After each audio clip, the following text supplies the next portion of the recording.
Hello.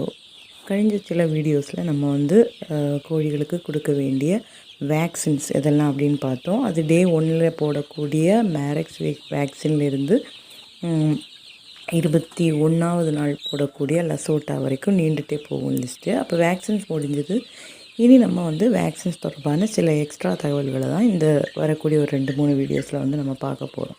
பொதுவாக vaccines வந்து இன்ஜெக்ஷன்ஸாவோ இல்லை கண்லேயும் மூக்குலேயும் சொட்டு மருந்தாக விட்டோ இல்லை நம்ம ஏற்கனவே பார்த்த மாதிரி குளிர்ந்த பால்லையோ தண்ணியிலையோ கலந்தோ நம்ம இந்த முறைகளில் வந்து கொடுக்கலாம். இதில் யாருக்கு என்ன மெத்தட் வந்து கன்வீனியண்ட்டாக இருக்கோ அந்த மெத்தடை வந்து ஃபாலோ பண்ணலாம். ஆனாலும் ஒரு விஷயம் கேர்ஃபுல்லாக இருக்க வேண்டியது என்ன அப்படின்னு நம்ம பார்த்தோன்னா, இன்ஜெக்ஷனாக கொடுக்கணும் அப்படின்னு நினைக்கிறவங்க வந்து வெட் ப்ரொஃபஷ்னலை வச்சு, அது ப்ராக்டிஸான வெட் ப்ரொஃபஷ்னலை வச்சு கொடுக்குறது நல்லது. அதிக எண்ணிக்கையிலையோ குறைஞ்ச எண்ணிக்கையிலையோ கோழிகளை வளர்த்துறவங்களாக இருந்தாலும் வேக்சின் கண்டிப்பாக பண்ணுங்கள். அவ்வளோதான்.